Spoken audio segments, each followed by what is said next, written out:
Well, tonight, President Trump is digging in on his efforts to take control of Greenland, saying that the U.S. will impose a new 10% tariff on several European allies starting February 1st, unless a deal is reached. Trump says that this is in response to a move by several countries to send troops to Greenland. But tonight, the EU's foreign policy chief says these new tariffs will only benefit Russia and China. We're joined now by Democratic Representative Brad Sherman from California. He serves on the House Foreign Relations Committee. Congressman, thank you so much for your time tonight. I know that you were one of the co-sponsors of a new bill, No Funds for NATO Invasion Act. There is, I believe, one Republican who has signed on to this legislation. Do you think that you'll be able to get more? I think we will. The president is tearing NATO asunder. Republicans have cared about our national security along with Democrats, and NATO has been at the keystone of that.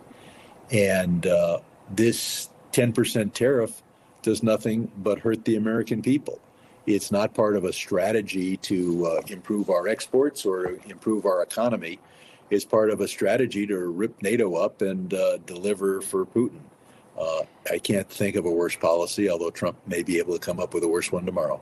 Well, he also says it's initially 10% as of February 1st and will go up to 25% in June. But all of this is coming as we are waiting to hear from the Supreme Court, which could be early next week, on whether these tariffs themselves are legal. What do you make of the president really doubling down on an issue where the Supreme Court may come back and say, you've got to rescind all of this?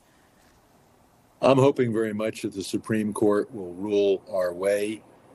Congress never intended to give up its taxing power to this degree. And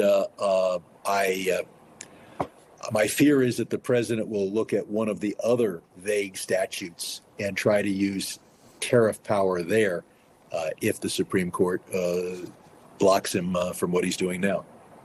I want to ask you also about what is happening in Iran, exchange of words, ratcheting up tensions there between the supreme leader, blaming President Trump for all of those that his regime has murdered. Thousands, we know, have been killed.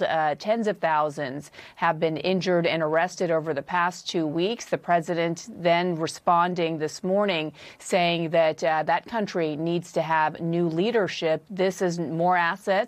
Carrier strike groups are approaching the region right now. Do you think the United States should intervene, should step in? This is something that the Obama administration, in retrospect, was very upset about not addressing after 2009 and regretted. Do you think that the president is right for setting a red line? Well, I think Obama did too little. The president seems to be threatening to do too much. We need to be supporting the Iranian people with our voice and helping them with the technology so that they can get around the blockages of the internet. We need to be funding pro-democracy groups, both openly and perhaps not openly.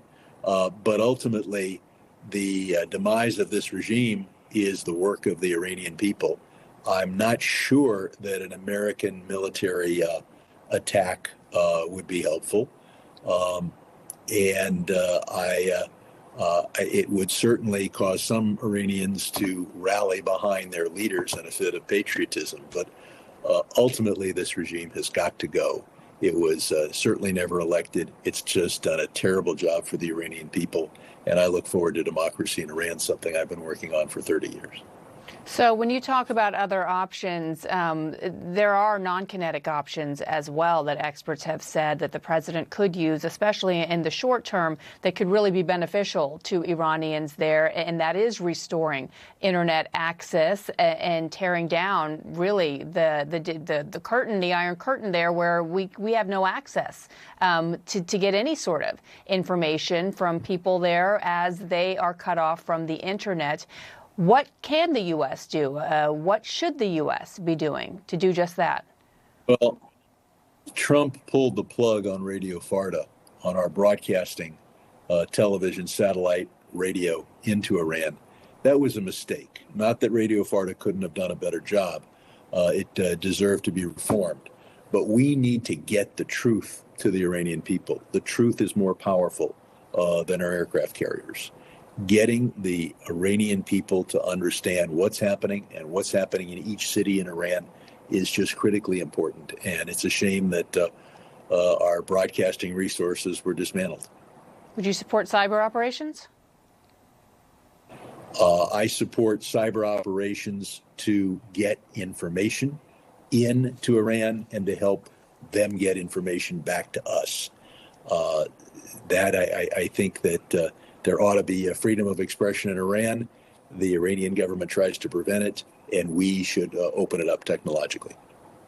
Congressman Brad Sherman, thank you for your time. We appreciate it. Thank you.